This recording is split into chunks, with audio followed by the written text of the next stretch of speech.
When I'm thinking about putting, there's three main elements that I break it down into. One is the technique or starting the ball online. Two is your distance or speed control. And the third thing is green reading. All three of those elements are key in being able to make a putt or to be consistent over a long time. When you delve into the first part of that, technique, there are many different techniques out there, but the bottom line, you want to have a ball that starts where you intend it to and has a bit of topspin that it can roll immediately off the face. If you're doing those things from a technique point of view, everything is good. If you're not, you may need to figure out what things are getting in your way. You can use a Sam Putt Lab, you can use other devices that, maybe even a camera, just to see what your stroke is doing. Ideally, I like to keep my stroke really square on the backswing, square on the way through. Other people have a putter design that will aid them in having an arc and rotating through the ball, but my mallet putter typically sets up for a square to square putting stroke. I have a little bit of a problem closing the face through impact every now and then, so I'm trying to keep that as stable as possible. And the final element is swinging up on the ball. People don't realize that when you putt, you actually want to roll up on the ball and catch that ball on an ascending blow such that it gives it topspin and that ball rolls out true and fast and hugs the ground so it can hold that directional line. When thinking about speed or distance control, you obviously want to make good contact on the ball, make sure it's coming out of the middle of the face so mishits are not changing that moment of inertia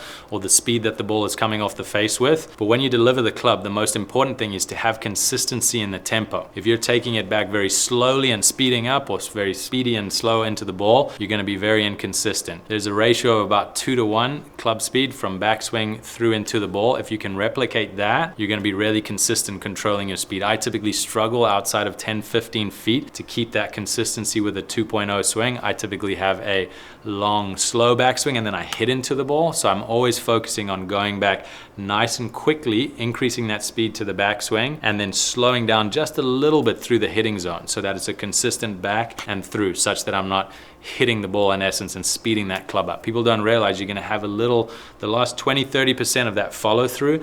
You want that club to be moving the same speed over that last, it could be 2-3 inches or 5 inches, but that last 20-30% of the swing, you want that club to be moving in the same speed. If anything, you want it to slow down a little bit through impact. That's going to give you way more consistency on speed, help you on the long range putts and also help you on the short range putts to give that the perfect speed for the ball to break into the hole.